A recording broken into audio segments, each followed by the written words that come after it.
All right, welcome to this explainer. Today, we're going to make a massive fundamental shift in how we look at organizations, and more importantly, how we look at organizational failure. I mean, think about it. Have you ever worked somewhere that felt, well, just entirely broken? But every single time a new process was introduced or a new leader was brought in, those exact same dysfunctions just cropped right back up? Well, today, we're going to learn exactly why that happens. We'll be breaking down some pretty brilliant insights on why organizations behave like living systems, not predictable machines.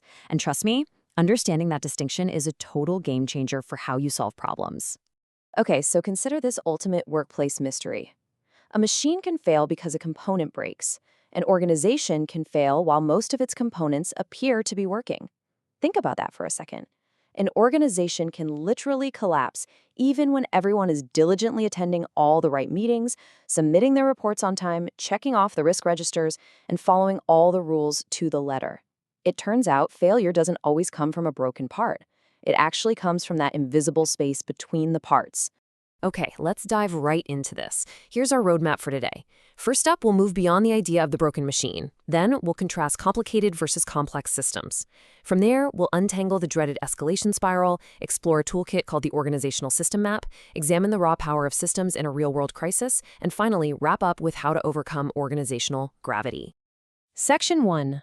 Beyond the broken machine. To really wrap our heads around this, we need to ground ourselves in a real-world event. On September 2nd, 2006, the Royal Air Force suffered a devastating loss. The RAF Nimrod XV-230 crashed after a fire developed during a mission over Afghanistan. Tragically, all 14 crew members on board lost their lives. Now, the immediate, literal cause of this crash was entirely physical.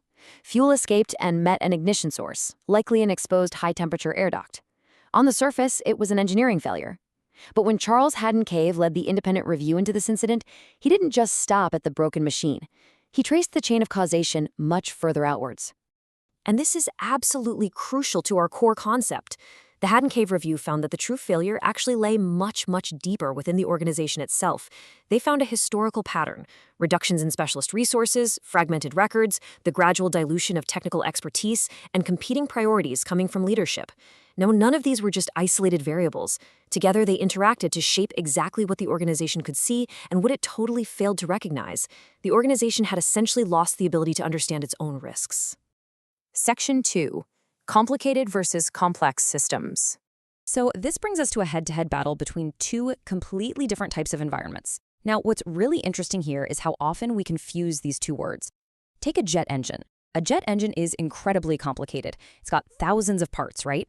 But you can decompose it, isolate those parts, test them individually, and accurately predict exactly how they're going to behave. A national health system, on the other hand, is complex.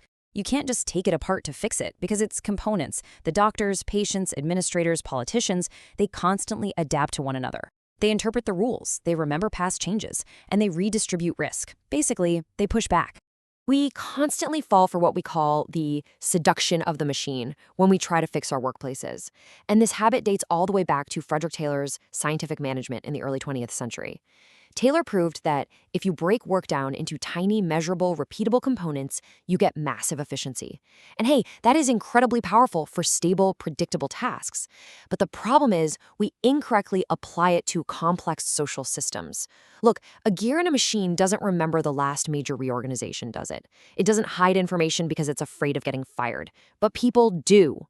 When we treat organizations like simple machines, we are completely ignoring the reality of human interpretation. Section 3. The escalation spiral. Okay, hands up if you've ever found yourself trapped in an endless, agonizing loop of approvals just to get a really simple decision made. Let's break down how that actually builds. Step 1.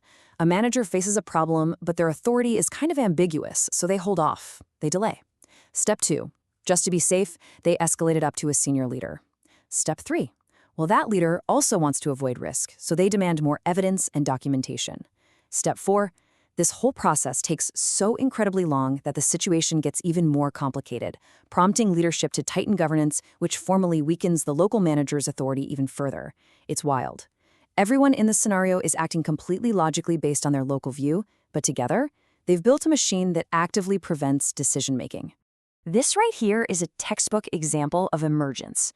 Emergence is a persistent pattern produced by interaction, without requiring anyone to have actually designed or even desired that overall result. I mean, nobody woke up and said, hey, let's create a paralyzing escalation spiral today. It emerged organically from everyday, highly defensible interactions. When you see a dysfunctional pattern in your workplace, you've got to realize it's usually being continually regenerated by the conditions surrounding it. Section 4. The organizational system map.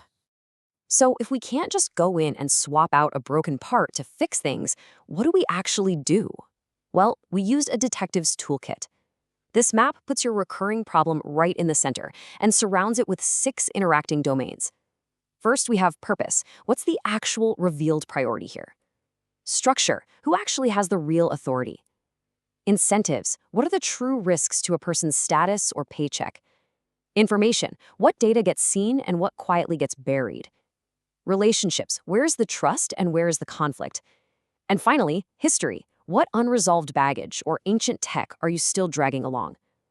Looking through these 6 lenses helps you see the actual mechanisms that are reproducing your bad outcomes. Now, applying this map requires some strict discipline. First, define the recurring pattern objectively. Don't just throw your hands up and say, it's a bad culture. Describe the specific behavior. Then, set your boundaries. Map out the conditions across those 6 domains we just discussed. Next, trace the mechanism and the feedback loops. Interrogate who really holds the power. And finally, design your intervention as a test. Remember, a plan is just a theory that you're testing. It is absolutely not a guaranteed production schedule of the future. Section 5. The power of the system. To truly grasp the gravity of these concepts, we have to look at how power flows through a system. Starting in the late 1990s, the UK Post Office rolled out the Horizon accounting software across its branches. But the software had hidden bugs that created massive, phantom financial shortfalls. Instead of questioning the software, the organization held the individual sub-postmasters entirely responsible. Hundreds were wrongly prosecuted, bankrupted, and their lives were ruined over many, many years. All because the organization structurally decided that the computer's account was inherently more trustworthy than human evidence. So the crucial point here is this was not just an IT failure. Think about it. A software defect can create a math error, sure, but it cannot independently prosecute a human being. That takes a systemic mechanism. There was incredibly asymmetric access to information. The post office had all the data, the postmasters had none. Contractual liability was heavily placed on the individuals. The post office held absolute institutional and investigative authority.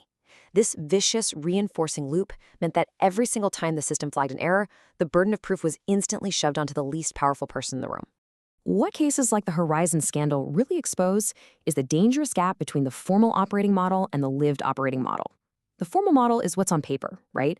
The documented processes, the shiny official org chart. But the lived model, that's how work actually gets done. The informal relationships, the quick workarounds, the subtle power dynamics. If leaders only ever understand the formal model and they treat the lived model as just, non-compliance, they become entirely blind to what is really happening inside their own organization. Section 6. Overcoming organizational gravity. As we round out this explainer, we really need to confront why change is so incredibly hard. One of the strongest forces pulling us right back into dysfunction is something called local optimization. This is when an improvement in one isolated area inadvertently damages the whole system. Like a finance team might centralize procurement to save a few bucks, but they unintentionally cause operational teams to hoard supplies because approvals suddenly take way too long. Or consider the Mid-Staffordshire public inquiry, where an intense organizational focus on hitting formal governance targets and acquiring foundation trust status actually masked a horrifying deterioration in frontline patient care. Optimizing the reporting metric completely destroyed the actual outcome. Now, it is absolutely vital to clarify this point. Taking a systems view does not mean you get to say, hey, the system made me do it to excuse bad behavior or negligence. Not at all. Systems explanation widens accountability. It doesn't erase it. It simply demands that we look deeper and ask the much harder questions. Who established the rules? Who controlled the information? Who benefited from the ambiguity? And ultimately, who bore the cost of being wrong? Which brings us to the end of our explainer. And I want to leave you with a direct challenge. Take a hard look at your own work environment today and ask yourself, which recurring problem in your organization has survived every single attempt to fix it? The next time you see it happening, don't just look for the broken component. Look for the system that's keeping it alive. Thanks for joining me on this deep dive, and keep asking the right questions.